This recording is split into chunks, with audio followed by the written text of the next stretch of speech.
This is the improved version of the 5-gallon Wicking bucket. What I did for this, for the reservoir, is I took this 2-gallon pail and I cut the top off right here. This is actually the 2-gallon mark. And then what I did was I drilled a set of 8 basically half-inch holes.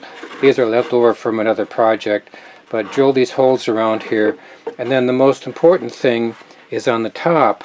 I drilled this 2-inch hole with my hole saw, and the reason I did this is because in some of the first ones I made, it seemed like I had to wait for the water to work down into the reservoir, and I decided that if I did it this way, then I can inject water directly into the reservoir, and for that I'm using a 1.5-inch inside diameter ABS pipe, which fits through the hole pretty nicely.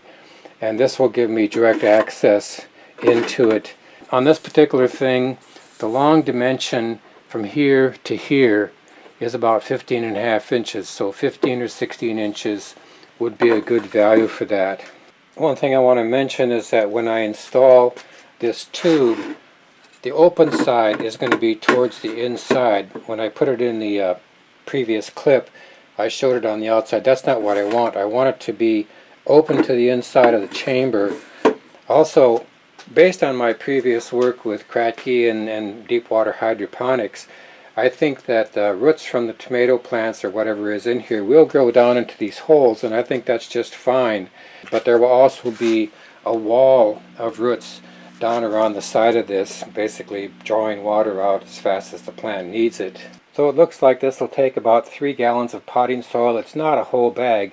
The total cost of this thing, if you started all from scratch, would be about $10. That's about $4 for the 5-gallon bucket, $4 for the 2-gallon bucket, about $1 for the pipe, and $1 or so for the soil.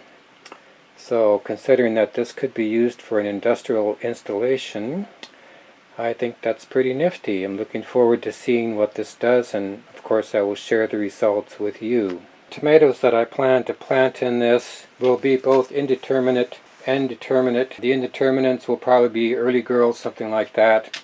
San Francisco fog is also a possible indeterminate, but a lot of the tomatoes will also be determinate, cold-tolerant tomatoes, such as the Moscow and Siberian, Oregon Spring and all that group, because I intend to use these for year-round production in San Francisco, which has this kind of nice, moderate Mediterranean climate.